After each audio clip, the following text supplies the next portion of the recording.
بسم اللہ الرحمن الرحیم نحمدہ ونصلی ونسلم علی رسولہ الکریم اما بعد ونظیر الثانی اذا قلنا ان القیع ناقض فیکون البیع الفاسد مفیدا للملک لعدم القائل بالفصل۔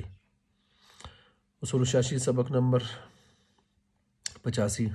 یہاں سے مصنف رحمۃ اللہ علیہ جو بیان فرما رہے ہیں وہ یہ ہے کہ عدم القائل بالفصل جو پیچھے شروع تھا اس کی پہلی قسم پچھلے سبق میں گزر چکی ہے، تو آپ یہ بتا رہے ہیں کہ عدم القائل بالفصل کی دوسری قسم بھی ہے کہ جس میں اختلاف کا جو منشا اور اصول ہوتے ہیں وہ دونوں مسئلوں میں ایک نہیں ہوتے بلکہ الگ سے ہوتے ہیں۔ تو جب یہ الگ الگ سے ہوتے ہیں تو یہ اجماع شرعاً حجت بھی قرار نہیں پاتا، یہ بات یہاں بیان فرما رہے ہیں۔ پچھلے میں یہ تھا عدم القائل بالفصل پہلی جو قسم تھی اس میں دونوں مسئلوں میں ایک طرح کا اصول لگ رہا تھا۔ اب جو اس اصول کے جو امام قائل تھے تو دونوں مسئلوں کے بھی قائل تھے بلا تفریق، اور جو اس اصول کے قائل نہیں تھے تو ان دونوں مسئلوں کے بھی قائل نہیں تھے بلا تفریق۔ ایسے ہی یہاں پر جو بتایا جا رہا ہے وہ یہ ہے کہ مسئلے تو دو ہوں گے لیکن اصول اس میں ایک نہیں ہوگا، ہر ایک کا جدا اصول ہوگا، منشا اختلاف کا اصول بنیاد جدا ہوگی۔ ٹھیک ہو گیا؟ تو اب اس بات کو بیان فرما رہے ہیں۔ چنانچہ یہاں یہ فرما رہے ہیں کہ اذا قلنا ونظیر الثانی اذا قلنا ان القیع ناقض، قیع جو ہے وہ ناقض ہے، فیکون البیع الفاسد مفیدا للملکی، اور بے فاسد جو ہے وہ فائدہ دیتی ہے ملکیت کا۔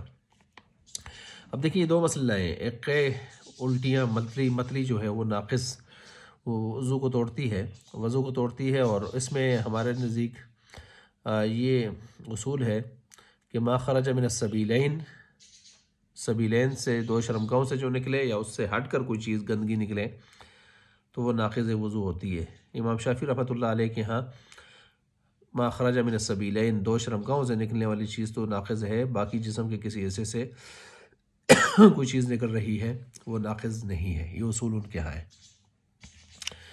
اب یہ اصول اس میں استعمال ہو رہا ہے، ہمارے نزدیک کیا استعمال ہو رہا ہے کہ ما خرج من السبیلین سے ہٹ کر بھی کوئی گندگی نکلتی ہے تو وہ وضو کو توڑ سکتی ہے۔ اب یہ الگ سے ایک اصول ہے، مسئلہ ہے۔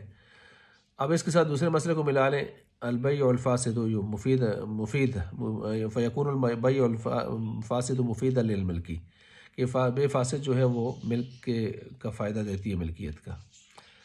اب دیکھیں اس میں دوسرا اصول لگ رہا ہے، وہ جو ہم نے پیچھے بھی پڑھا اور بہت پہلے بھی پڑھ کے آئے کہ تصرفات شرعیہ جو ہیں، افعال شرعیہ میں جب نہیں وارد ہوتی ہے تو اس کی نفس مشروعیت کو ختم نہیں کرتی، نفس مشروعیت اس کی باقی رہتی ہے۔ تو چنانچہ یہاں پر بے فاسد سے روکا تو گیا ہے، اصل تو یہی ہے کہ اس کو ختم کر کے نئے سرے سے آپ بے کریں بلا کسی کے فساد کے، لیکن اگر قبضہ پھر بھی کر لیا جاتا ہے بے فاسد میں تو وہ فائدہ ملک کا دیتی ہے، کیونکہ نفس مشروعیت تو اس کی اپنی جگہ پر قائم رہتی ہے۔ امام شافعی رحمۃ اللہ علیہ کے نفس مشروعیت بھی نہیں ہوتی، لہٰذا بے فاسد کسی بھی قسم کے ملک کا فائدہ نہیں دے گی۔ اب دیکھیں دو مسئلے ہیں، دونوں کی علتیں یا دونوں کے اصول منشا اختلاف بالکل جدا ہیں۔ ٹھیک ہے، تو اب اس میں عدم القائل بالفرق، بالکل اس میں ایسے نہیں ہے کہ کوئی یہ کہے جی ایک اصول کے مسئلے کو آپ مان رہے ہیں تو دوسرے کو بھی ضرور مانیں، اس کو مان رہے ہیں تو اس کو بھی مانیں، نہیں، دونوں کا اصول الگ ہے، منشا اختلاف بالکل الگ ہے، ان دونوں کو ملایا نہیں جائے گا، ان دونوں مسئلوں میں فرق کا کوئی قائل نہیں ہے اس میں۔ ٹھیک ہے جی۔ اچھا، اب اس کے ساتھ ساتھ تو قیع کے ناقض ہونے کے حوالے سے تو ہمارے پاس چونکہ روایت موجود ہے نا، حدیث من اصابہ قیع او رعاف او قلص او مزج فلینصرف ولیتوضأ ولیبنى علی صلاتہ ما لم یتکلم۔ کسی آدمی کو بھی اگر قیع آ گئی ہے، نکسیر آ گئی ہے یا اور اس طرح کی باقی چیزیں، تو اگر وہ آدمی اس کو چاہیے کہ وہ وضو کرے اور پھرے نماز سے اور وضو کرے اور بنا کرے آ کے اسی نماز پر جب تک کہ اس نے کوئی بات کسی سے کلام نہیں کیا۔ اسی حدیث کی روشنی میں ہم نے اصول جو ہے اس اصول پر اس کو مسئلہ متفرع کر لیا کہ ما خرج من غیر سبیلین جو نجاست ہے، نجاست خارج من غیر سبیلین وہ بھی ناقض وضو ہوتی ہے احناف کے ہاں، نہ کہ شوافی کے ہاں۔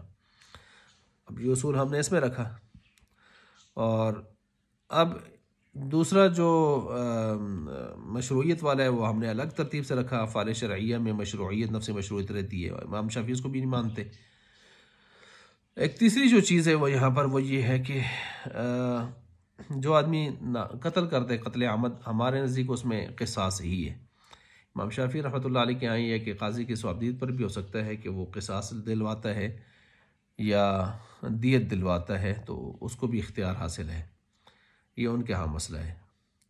اب جب ان تینوں مسئلوں کو آپ اپنی جگہ سمجھ گئے ہیں تو اب اس مسئلے کو یہاں پر آپ یوں سمجھیے، اب گویا یہاں مصنف رحمۃ اللہ علیہ 3 مثالیں دے رہے ہیں نا۔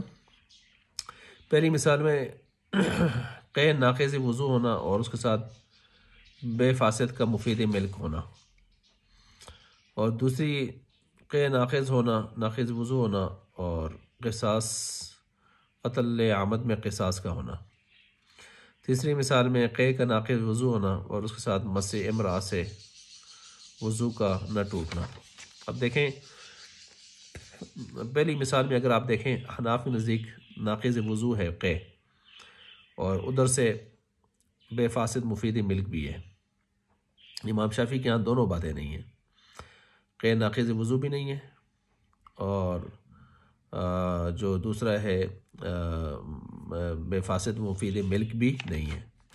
دوسری مثال میں اگر آپ دیکھیں تو ہمارے ہاں قے ناقض وضو ہے اور قتل میں صرف قصاص ہے، قاضی کی ثوابدید دیت والی نہیں ہے۔ امام شافعی کے نزدیک قے ناقض وضو تو ہے ہی نہیں ہے، اور قتل عمد میں قصاص، اور اس سے ہٹ کر اگر دیکھا جائے قاضی کی ثوابدید پر دیت کا معاملہ بھی ہو سکتا ہے۔ اچھا، تیسری مثال میں قے ناقض وضو ہمارے ہاں امام شافعی کے ہاں تو ہے نہیں ہے، لیکن مس مرا عورت کو چھونے سے وضو ٹوٹنا ہمارے ہاں نہیں ہے، ان کے ہاں ہے۔ اب دیکھیں ان سب کی علت منشأ اختلاف بالکل جدا جدا ہیں، بالکل جدا جدا ہیں۔ تو اب ایسے نہیں ہے کہ جو امام کہتا ہے کہ قے ناقض وضو نہیں ہے تو اس کے نزدیک مس مرا ناقض وضو ہے، اور جو امام کہتا ہے کہ قے ناقض وضو ہے اس کے نزدیک مس مرا ناقض وضو نہیں ہے۔ اب ان دونوں مسئلوں میں کسی قسم کا کوئی امام جو ہے فرق نہیں کر رہا، اور دونوں مسئلوں میں منشأ اختلاف بھی بالکل کیا ہے، جدا جدا ہیں۔ مثلا یعنی مختصر یہ ہے کہ یہ مسئلے بھی جدا ہیں، ان کے منشأ اختلاف جو دلیلیں ہیں، اصول ہیں، وہ بھی بالکل کیا ہیں، جدا ہیں۔ اچھا، اب یہاں پر آخر میں مصنف رحمۃ اللہ علیہ ایک بات یہ بیان فرما رہے ہیں کہ یہ جو یہاں پر ایک مسئلہ ہے، مسئلہ فرعیہ، اس مسئلہ فرعیہ سے 2 مختلف اصولوں کو ثابت نہیں کیا جا سکتا۔ کیا مطلب؟ مثلاً کہ ناقض وضو ہونے کا مسئلہ اس پر تو دلالت کرتا ہے کہ نجاست من غیر سبیلین وہ بھی جو ہے وضو کو توڑتی ہے، ٹھیک ہے، لیکن اس سے کوئی یہ سمجھے کہ بھائی تصرفات شرعیہ میں نہیں وارد ہو تو وہاں نفس مشروعیت بھی باقی رہتی ہے، تو ایسے نہیں ہے، اس کے لیے الگ سے اصول ہے۔ تو نفس گویا مسئلہ فرعیہ سے اپنا ایک الگ اصول وہ سامنے تو آتا ہے، لیکن اس مسئلہ شرعیہ سے ایک دوسرے مسئلے کا اصول ثابت ہو جائے، ایسے نہیں ہوتا کہ ایک مسئلہ اپنے اصول کو بھی ثابت کر رہا ہے اور ایک مسئلہ دوسرے مسئلے کے اصول کو بھی ثابت کرے، ایسے نہیں ہوتا، ایسے نہیں ہوتا۔ اس مسئلے کو یہاں پر بیان فرما رہے ہیں۔ چنانچہ فرماتے ہیں وَنَظِيرُ الثَّانِي إِذَا قُلْنَا إِنَّ الْقَيَّ نَاقِضٌ فَيَكُونُ الْبَيْعُ الْفَاسِدُ مُفِيدًا لِلْمِلْكِ لِعَدَمِ الْقَائِلِ بِالْفَصْلِ أَوْ يَكُونَ فرماتے ہیں کہ تو فرماتے ہیں مصنف وَنَظِيرُ الثَّانِي إِذَا قُلْنَا إِنَّ الْقَيَّ نَاقِضٌ بے شک کہ جو ہے وہ ناقض ہے فَيَكُونُ الْبَيْعُ الْفَاسِدُ مُفِيدًا لِلْمِلْكِ اور بے فاسد جو ہے فائدہ دیتی ہے ملکیت کا، لِعَدَمِ الْقَائِلِ بِالْفَصْلِ اس میں کوئی بھی یعنی فرق کا قائل نہیں ہے۔ او یکون، اب دیکھیں ان 2 مسئلے ہیں اور دونوں کے اندر منشأ خلاف وہ بالکل کیا ہے، جدا ہے، ہر ایک کا اصول جدا ہے۔ جیسے میں نے عرض کیا کہ کے اندر وہ حدیث کی روح سے ہم نے یہی اصول لے لیا کہ من غیر سبیلین سبھی نجاست نکلے، من غیر سبیلین نجاست نکلے وہ بھی کیا ہے، ناقض وضو ہے، اور بے فاسد میں ہم نے یہ کہا کہ افعال شرعیہ پر نہیں وارد ہو تو مشروعیت اس کی نفسی مشروعیت پھر بھی باقی رہتی ہے لعدم القائل بالفصل. او یکون، یا اس کے ساتھ آپ ملا دیں غیر ناقض وضو ہے. او یکون موجب العمد القود، کہ قتل عمد جو ہے وہ واجب کرتا ہے کس کو؟ قصاص کو. لعدم القائل بالفصل، اس وجہ سے کہ یہاں پر اس میں بھی کوئی فرق قائل نہیں ہے. اچھا، یعنی اس مسئلے اور پیچھے بین القیع قے والے مسئلے میں. وبمثل هذا، اور اسی کی طرح آپ کہیں کہ القیع غیر ناقض، قے غیر ناقض ہے، فیکون المس ناقضا، اور عورت کو چھونا وہ بھی ناقض ہے. ولیس هذا لیس بحجہ، یہ جو قسم ہے یہ اجماع کی قسم یہ حجت نہیں بنتی. کیوں؟ اس وجہ سے کہ لأن صحت الفرعی، کیونکہ فرع کی جو صحت ہے یعنی مسئلہ فرعیہ، وَإِن دلت، اگرچہ وہ دلالت کرتی ہے علی صحت اصلی ہی، اپنے اصول کی صحت پر تو دلالت کرتا ہے وہ مسئلہ، ولیکنھا لا تجیب، لیکن نہیں واجب کرتا وہ صحت اصل آخر، دوسرے کسی اصول کی صحت کو وہ واجب نہیں کرتا، حتی تفرعت علیہ المسألۃ الاخری، یہاں تک کہ دوسرے مسئلے کی اس پر بنیاد رکھی جائے. تو خلاصہ یہی ہو گیا کہ دو الگ مسئلے ہیں، دو الگ اصول ہیں، ہر ایک مسئلہ فرعیہ وہ اپنے اصول کو تو ثابت کرتا ہے. جس طرح ہم نے یہ اصول لایا کہ من غیر السبیلین سے نجاست نکلے تو وہ بھی ناقض وضو ہے. اب یہ اصول کہاں سے ملا؟ وہ حدیث جو ہم نے آپ کے سامنے رکھی کہ من اصابہ قیء او رعاف او قلس او مزی فلینصرف والی حدیث، اس سے ہمیں یہ مسئلہ سامنے آیا ہمارے سامنے.